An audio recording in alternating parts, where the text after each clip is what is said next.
Bonjour tout le monde, je vous présente ce matin une petite capsule sur comment construire un graphique. J'ai eu quelques questions d'élèves qui avaient de la difficulté surtout à graduer leur graphique. Donc, on va prendre un exemple ici, par exemple pour l'eau. Donc, l'important quand vous voulez graduer autant à la verticale qu'à l'horizontale, c'est de regarder les valeurs que vous avez obtenues pendant l'expérience, de trouver la valeur minimum et la valeur maximum. Et à partir de là, diviser cet écart entre les deux valeurs par le nombre de lignes que vous avez, autant à l'horizontale qu'à la verticale.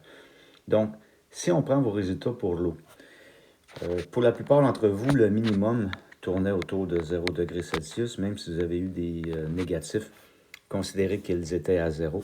Et mettons que vous avez eu comme maximum 98 degrés Celsius. Donc, si vous regardez à l'horizontale, vous avez 25 lignes. Alors, l'idée, c'est de se dire comment placer mes points qui se situent entre 0 et 98 dans mon graphique quand on a 25 lignes. Donc, quel type de graduation devrions-nous utiliser? Bien, à ce moment-là, ce que vous devez vous dire, c'est que quel est le multiple de 25 le plus près de votre valeur maximum, le 98 dans ce cas-ci? Donc, les multiples de 25, c'est pas compliqué. Une fois 25, ça donne 25. Deux fois 25, 50. Trois fois 25, 75. Quatre fois 25, 100.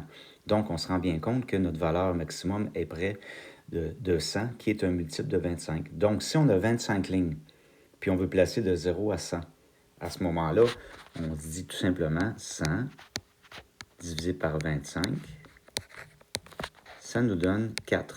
Donc ça, c'est la graduation de nos lignes à l'horizontale. Alors, il y a plusieurs façons de faire. On peut tout simplement indiquer 4 sur la première ligne et on sait que chacune des lignes vaut 4 jusqu'à ce qu'on se rende jusqu'à 100. On peut aussi procéder différemment. On peut plutôt indiquer plusieurs valeurs sur l'axe en sautant une ligne pour éviter d'en avoir trop. Donc, si on commence à 0, la première ligne est à 4, donc la deuxième se trouve à être à 8. La troisième, 12. La quatrième, 16. La cinquième, 20. La sixième, on est rendu à 24. Et ainsi de suite. Donc, on gradue à toutes les deux lignes jusqu'à 100. À ce moment-là, après ça, on prend les valeurs dans notre tableau et on les place dans le graphique. À l'horizontale, vous avez le temps.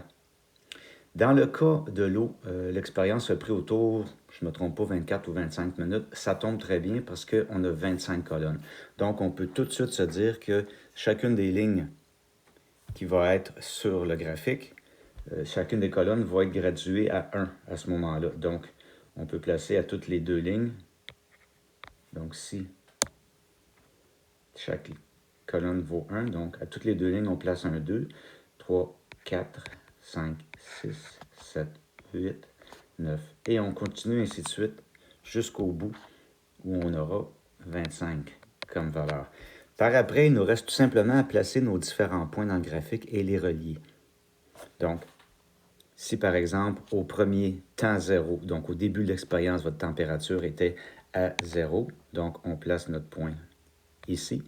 Si à la minute 1, il était encore à 0, on place notre point ici. À la minute 2, toujours 0. Et à la minute 3, ça a commencé à monter. Mettons qu'on est à 1 degré, à 2 degrés ici. À 4 minutes, on était à 3, on était à 4 ici, donc peut-être à 6, donc à moitié chemin, et ainsi de suite. Et on place nos différents points. Donc là, je vais les placer de façon aléatoire, et ainsi de suite. Donc, il devrait en avoir à chacune des minutes. Et à un moment donné, on a probablement vu que nos points se stabilisaient vers la fin. Et après ça, il nous reste tout simplement à relier ces différents points pour nous donner une allure finale de notre graphique. Il ne faut pas oublier qu'en haut, il y a un titre, mais le titre est déjà indiqué, donc vous n'avez pas à l'écrire. Alors, c'est la procédure à utiliser pour construire un graphique, c'est de vraiment vérifier quels sont les écarts entre notre valeur minimum et maximum. À partir de là, regarder le nombre de lignes qu'on a ou de colonnes et les diviser pour que ça nous donne des valeurs qui peuvent être placées facilement sur le graphique. Je vous donne aussi, comment je vous dirais, un indice intéressant aussi pour les autres graphiques, c'est-à-dire celui sur l'éthanol et celui sur la paraffine.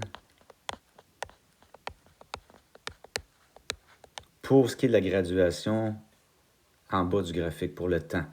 Donc, Pour l'éthanol, si vous mettez chaque ligne comme étant 15 secondes et pour la paraffine 30 secondes, autrement dit, c'est la fréquence des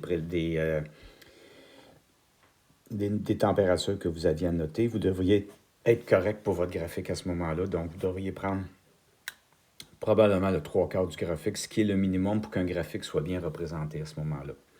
Donc, éthanol à toutes les 15 secondes, paraffine à toutes les 30 secondes. Par après, il vous reste juste à déterminer sur l'axe vertical vos écarts de température, qui devraient se ressembler pour l'eau et pour la paraffine. Pour l'éthanol, votre température maximum que vous avez atteint, c'était 75. Et le minimum qu'on vous demande sur le graphique, c'est encore 0. Donc, tous vos graphiques commencent à 0. C'est le maximum qu'il faut.